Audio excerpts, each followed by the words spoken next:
দলের সাধারণ সম্পাদকের পদ থেকে সরিয়ে দিল তৃণমূল। বুধবার একটি বিবৃতি জারি করে এই ঘোষণা করেছে রাজ্যের শাসক দল। এর আগে দলের মুখপাত্র পদ থেকে কুণাল ঘোষকে সরিয়েছিল রাজ্যের শাসক দল তৃণমূল। সম্প্রতি তিনি দলের নীতিবিরুদ্ধ মন্তব্য করেছিলেন বলেও অভিযোগ। কুণাল ঘোষ বুধবার গিয়েছিলেন আমহা স্ট্রিটের এক রক্তদান শিবিরে। সেখানে উপস্থিত ছিলেন বিজেপি প্রার্থী তাপস রায়ও। বিজেপি প্রার্থীকে পাশে বসিয়ে কুণাল ঘোষ বলেন, তাপসদা খুব প্রিয় পাত্র, তার দরজা সারা দিন সারা রাত মানুষের জন্য খোলা থাকে।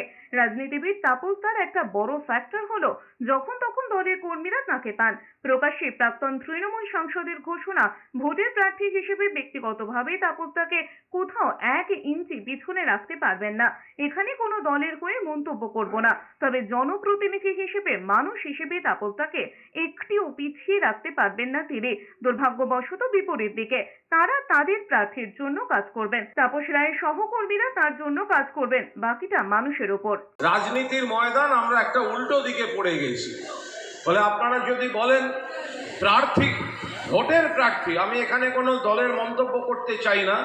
আমাদের দলের প্রার্থীও এখানে ভোটে লড়ছেন। সর্বভারতীয় তৃণমূল কংগ্রেসের প্রার্থী সুদীপ বন্দ্যোপাধ্যায় লড়ছেন। আবার প্রার্থী হিসেবে ব্যক্তিগতভাবে তাপসদাকে আমি কোথাও জনপ্রতিনিধি হিসেবে 1 ইঞ্চি পেছনে রাখতে পারবো না। কারণ তাপসদা মানুষ হিসেবে, সংগঠক হিসেবে দরজা খুলে, মন খুলে মানুষের জন্য কাজ করে। দুর্ভাগ্য উল্টো দিকে।